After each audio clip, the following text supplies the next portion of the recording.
sequência, eu abro a história. Se tiver alguma explanação, o Mauro escreveu. Mais alguém? Fernando. Qual é o teu nome, querido? Então, Mauro, Fernando e Yuri. Passa o microfone, se identifica a instituição e a sua pergunta. Já quem dirige a pergunta. O meu caso, eu queria fazer uma provocação à mesa, tá? Eu sou servidor aqui da casa, estou há 5 anos no serviço público, trabalhei 25 anos em pequena empresa e há 25 anos sou docente de administração na PUC de São Paulo.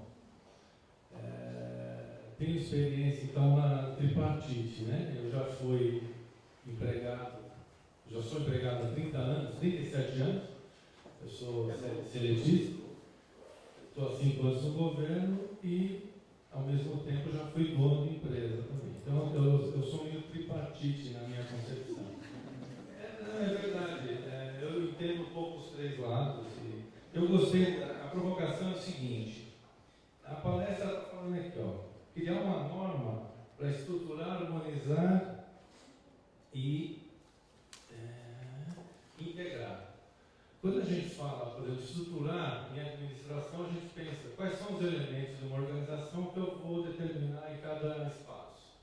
Quando a gente pensa em harmonizar, tem a ver com padronizar. Quando a gente pensa em integrar, é formar, agregar, entra nessas questões. A questão que eu vejo é uma discussão interessante, porque eu brinco com o Gilmar quando a gente se encontra nos corredores. Eu vejo que a comissão fala questões muito tripartite de gestão, de modelos de gestão, de como é que eles usaram? Sistema de gestão. Veja, eu dou aula há 35 anos de administração e eu nunca ouvi falar de SST em gestão.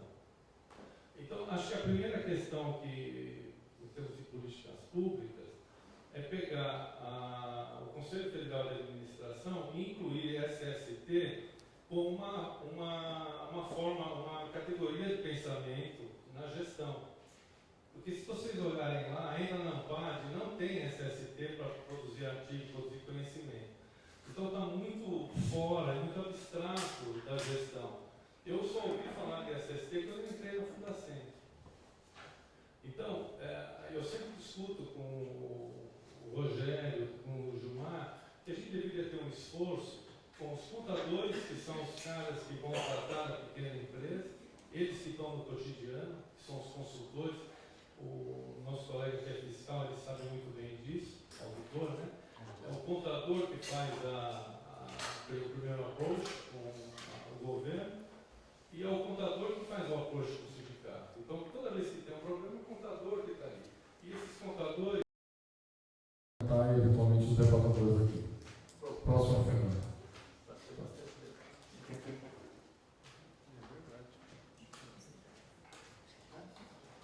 Boa tarde, Fernando Vieira Sobrinho, sou da Fundacentro.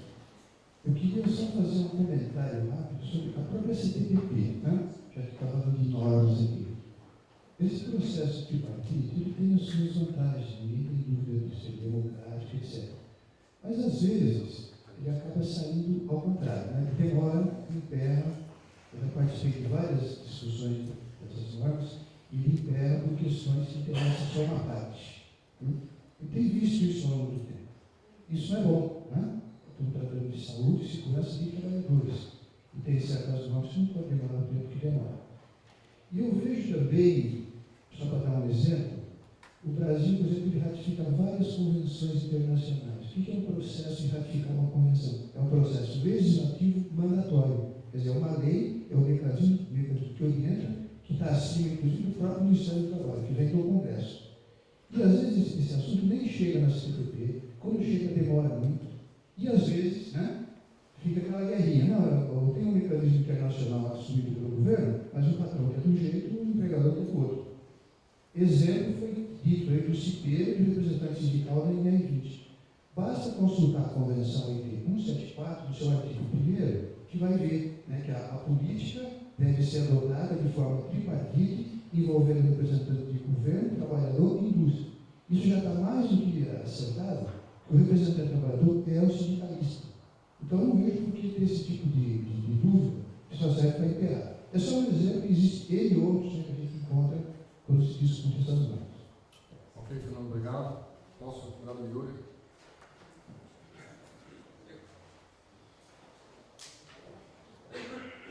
Boa tarde a todos.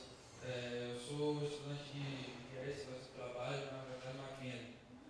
Eu quero fazer uma pergunta ou para o Jefferson ou para o Sinélio, ambos, em relação à monetização do risco. Me parece uma boa ideia se conta na monetização do risco.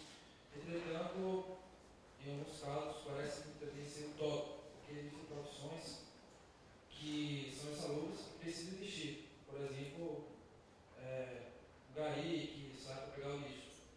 Não vai ter que fazer esse serviço. Então, eu gostaria de dar a opinião dos senhores em relação a esse tipo de profissões que não podem deixar de existir e em esse adicional de salubridade, porque há uma controvérsia também que o adicional de salubridade é usado também para que esse profissional possa receber esse dinheiro a mais para investir em benefícios na sua qualidade de vida. O problema é que uma pessoa que recebe salário mínimo, ele não vai, obviamente, fazer isso. Ele vai comprar para sua casa, etc. Então, eu gostaria da opinião do senhor, do Jefferson, em relação a esse tipo de profissões. Ok, Yuri. Mais alguma outra intervenção? Não. Não. Seu nome, por favor? Silvia. A gente encerra a Silvia e eu já abro aqui na sequência e eu peço à mesa a maior objetividade possível. Eu gostaria de direcionar uma pergunta para o professor Gilmar. Você, de onde, Silvia? Sérgio Paula Souza, formação em Engenharia de Segurança do Trabalho. Eu sou coordenadora do curso técnico de Segurança do Trabalho.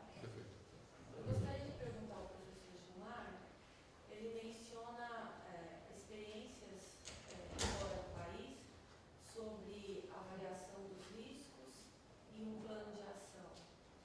E, ao mesmo tempo, essa pergunta chega a ser uma provocação, porque eu entendo que se temos dificuldades na interpretação da norma, como conseguimos, dentro da nossa realidade, implantar o levantamento de riscos e partir do plano de ação. Então, eu gostaria de conhecer um pouquinho mais a respeito de como a gente poderia fazer isso. Perfeito, Silvia. Eu vou pedir agora, então, iniciando pelo Gilmar, na sequência aqui, no máximo 5 minutos, por favor, tá?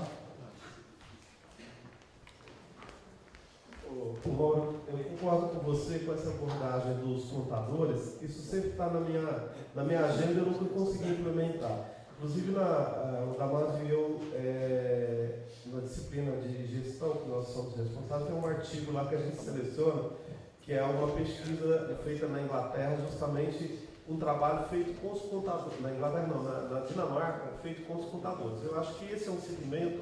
Se formos trabalhar numa política de pequena e média empresa, qualquer mudança tem que envolver esse pessoal, né? Então, aí eu concordo com você, talvez é um trabalho que caberia até a Fundacentro fazer, bastante interessante. Então, concordo, Gênero. Quando a gente fala sistema, mas poderia ser programa e tudo mais. A questão é que no Brasil, nos outros países tem essa preocupação. Então, essa é uma questão cultural brasileira, porque justamente o pessoal da administração não vê, às vezes delega isso com o RH, esse é um indicador. Quando saúde e segurança está no plano do RH, significa baixa cultura de saúde e segurança. Em relação, vou responder a sua pergunta, porque a dele lá eu vou deixar para talvez o Jefferson falar mais a respeito lá da insalubridade, eu dou a bola para você. Eu te convido a você conhecer esses instrumentos, porque eles são extremamente simples, eles são instrumentos feitos para ser usados quase que por leigo. Você tem várias abordagens, você tem esse da UIRA, você tem a abordagem Sobani, da Bélgica, você tem a dos Estados Unidos que é com checklist. Então, são instrumentos que foram concebidos, porque como eles têm uma legislação que tem uma estrutura lógica, então permite fazer esses instrumentos.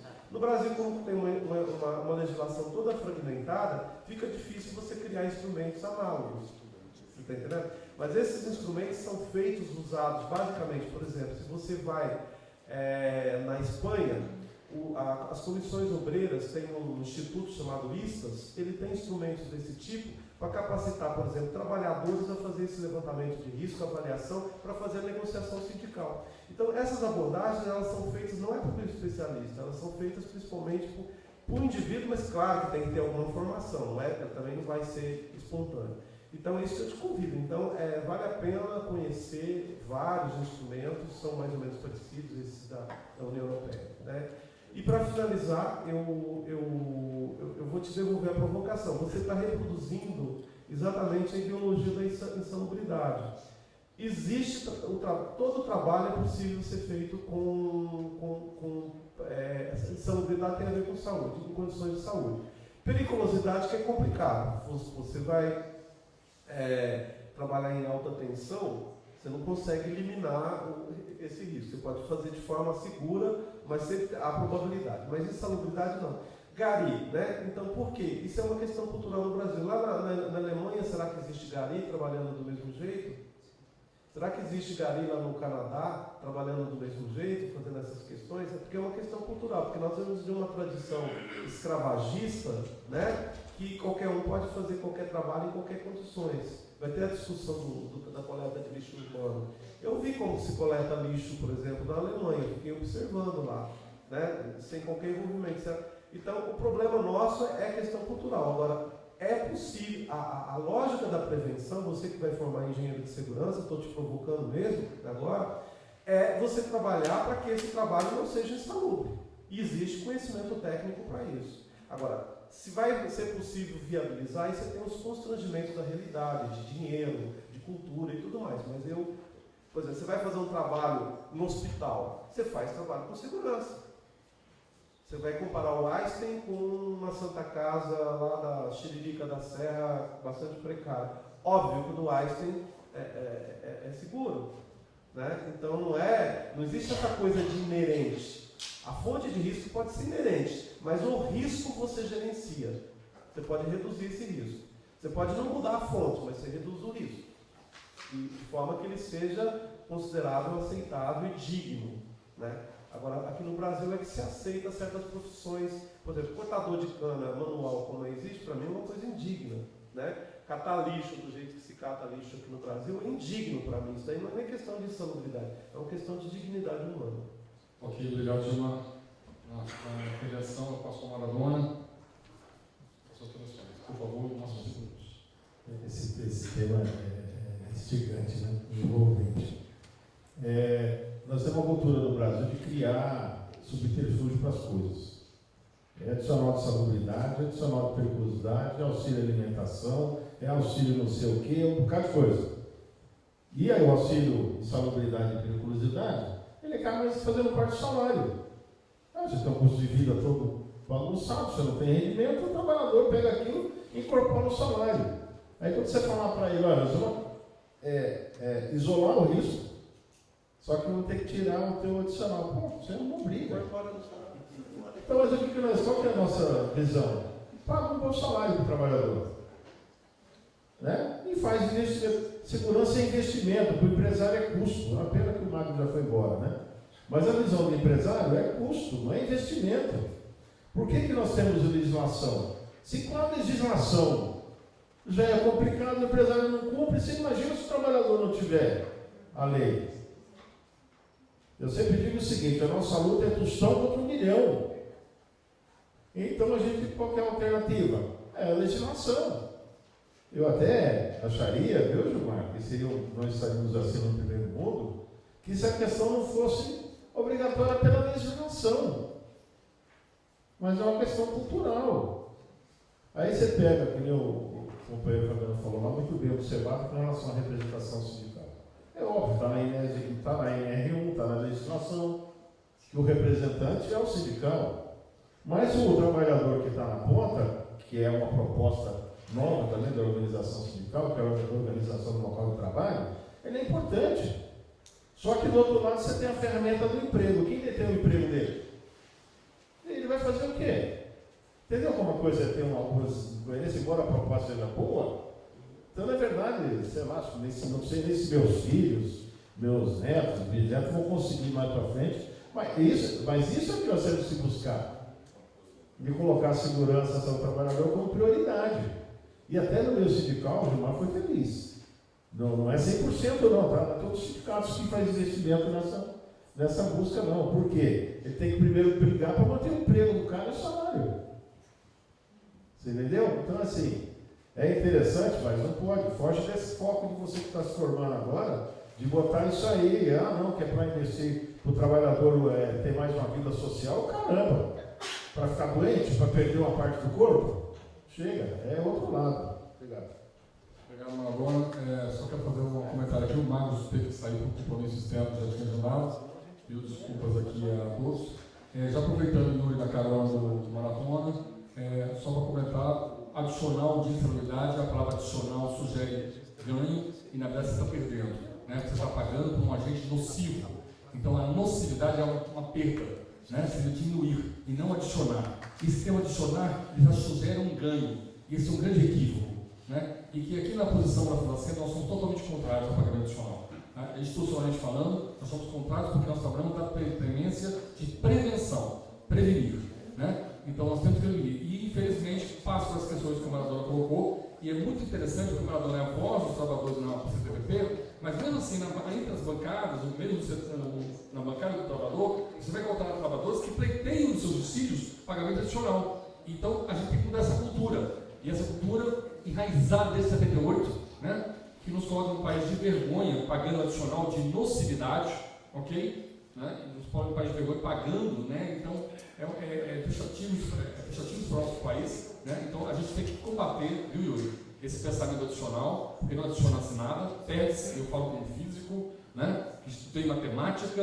então você não adiciona nada, você perde, a relação é diminutiva, né? Porque qualquer disposição que ele tenha risco nocivo está degradando a saúde dele de alguma forma, e que ao longo de todo um trabalho, ao final desse regime de trabalho, aposentado se aposenta provavelmente doente. Então ele não vai ter nenhum benefício, ou sequer usufruir, entre aspas, qualquer benefício por estar em condições insalubres. Ok? Ele está perdendo. Tá? Vamos lá, Jefferson, 5 minutos. Ok, obrigado. Em primeiro lugar, queria comentar um pouco a respeito da primeira fala do colega ali, em relação à absorção desse conhecimento no âmbito do ensino. Né? Na verdade, eu acompanho, eu sou médico do trabalho desde 1998, então assim, não tem tanto tempo assim. E eu comecei a acompanhar uma coisa sobre a Política Nacional de Segurança do Trabalho, e já existia uma proposta bem elaborada em 2004, depois da Conferência Nacional de Saúde do Trabalhador, e que boa parte dela foi incorporada na Política Nacional que vigora hoje, e outra parte foi incorporada no Plano Nacional como consequência dessa política. E em ambos documentos, e provavelmente muito antes disso, já era o pleito da comunidade prevencionista, ou seja, nós temos que colocar esse tema transversalmente no ensino fundamental e médio, e mais do que isso, temos que colocar nas principais profissões que ocuparão posições de destaque no gerenciamento das empresas como matéria obrigatória com o professor Bravo, aquele que não basta a frequência para passar. Então, assim, no mínimo, a administração, todas as engenharias de psicologia, tem que ter isso como uma disciplina difícil, uma disciplina forte no seu currículo. E nas outras como optativa para aumentar a cultura nesse sentido, sem deixar de lado, entrar como tema transversal no ensino fundamental e médio. Isso está no PlanSat, o PlanSat andou pouco, a gente está sonhando em recuperá-lo aí, mas não desistimos. Nas nossas conversas de corredor, a gente fala assim, se nós formos elencar uma ou duas ações mais importantes para que o PlanSat realmente tivesse um efeito de longo prazo adequado, uma delas certamente seria essa. Né? A outra questão da monetização do risco não poderia ser diferente, o Ministério do Trabalho também é contra. Nós damos pareceres contrários a todos os pedidos em geral de adicionais de insalubridade na lei ou de categorias se inserirem em aposentadoria especial. A gente entende também que a organização do trabalho e a hierarquia da prevenção, com medidas de proteção coletiva, com melhorias no ambiente de trabalho e quando é muito complexo, com questões de organização do trabalho, como algumas vezes rodízio, a maioria das vezes redução de jornada e outras ferramentas, a gente pode dizer que praticamente quase em 100% dos casos você tem tecnologia e conhecimento para aplicar isso aí. Precisa ter vontade e coragem de arriscar, porque os estudos mostram que no final dá lucro, mas não é um lucro a médio e longo prazo, e geralmente as contabilidades das empresas são feitas anualmente, é difícil enxergar isso de uma forma direta. Mas a gente acha, inclusive eu brinco, aquelas brincadeiras com fundo de verdade, né, que o artigo, que o inciso, eu não sei de qual é, mas eles são a sequência um do outro. Né? No artigo 7º, um fala sobre o direito à redução dos riscos, o outro fala do pagamento de insalubridade. Fala dos dois é inconstitucional. Mas está na Constituição. Sim, mas é inconstitucional, porque fere princípio. E o único que pode ser nesse caso seria o do pagamento da insalubridade. A gente tem que realmente lutar contra isso, sempre numa negociação. E não é só aqui porque ganha pouco, não. Eu busquei alguns artigos em países europeus, sempre que você contrapor alguma coisa de saúde e segurança com dinheiro, mesmo pessoas com uma cultura diferenciada, digamos assim, com mais anos de escola, como os povos alemães e outros, em geral tendem a optar pelo dinheiro imediato do que pelo cuidado de longo prazo. Então, é necessário mesmo que a própria legislação não permita esse tipo de negociação. Só como última observação, a legislação hoje, apesar de ter o pagamento na Constituição, se nós formos rigorosos ao limite em relação ao que está na CLT e nas NRs, pouquíssima gente receberia insalubridade. Se você cumprir a NR cabalmente e a CLT fala que o pagamento de insalubridade só deve ser feito depois que seja comprovada a inviabilidade técnica ou econômica de você fazer todas as medidas de prevenção, hoje em dia já devia pouquíssima gente receber insalubridade, porque se você realmente, para você comprovar a inviabilidade técnica, é difícil. E a financeira a gente poderia, se esse fosse o problema, resolver com planos de empréstimos especiais, de BNDES, linhas, de várias outras linhas de financiamento que a gente já pensou e já pensa em construir também. Então, assim, realmente, quando a gente pensa em qualquer pagamento de adicional, a gente coloca na caixinha de monetização do risco e não deveríamos aceitar isso. Existem várias soluções possíveis, além dessa questão, que, assim, talvez uma prevenção não consiga resolver problemas de 100% das pessoas. Então, que se façam seguros especiais para que aqueles que, apesar de tudo, apesar de toda a prevenção, ainda forem atingidos de alguma forma pelos riscos ocupacionais, tenham um pecúlio diferenciado, não apenas o salário normal que eles têm hoje na Alemanha com a Previdência. Muito bom, Jefferson. Eu quero agradecer a mesa aqui. Só comentando aqui, o PlanSat que o Jefferson mencionou é um Programa Nacional de Segurança e Saúde do Trabalho, lançado em 2012, é um programa de governo. A Fundação também integra com uma organização estratégica na questão da disseminação do conhecimento, da capacitação, tem vários objetivos e metodologias propostas. Bem, nós tivemos uma tarde muito boa, né? Eu acho que... Jefferson? Oi? Está falando que você me pediu. Para falar que você tá. Ele me pediu, me lembrou, e eu peguei 2 vezes o microfone e não falei. Já há muitos anos tem um parecer favorável para a aprovação da Convenção 187 da OIT, que é o marco promocional de segurança do trabalho, que vai nessa linha também do conhecimento de saúde e segurança.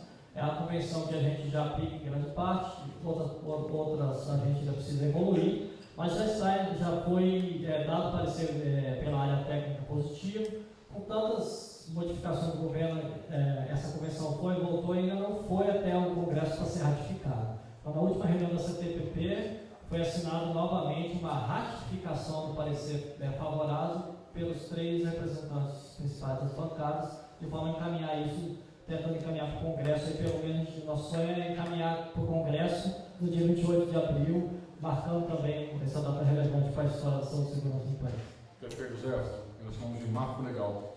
Então, continuando, nós tivemos uma excelente tarde. Eu acho que essa iniciativa aí do grupo, né, de profissionais que compõem a coordenação ao qual o Damásio coordena, e é o Marcelo, que é o programa, que não pode estar aqui.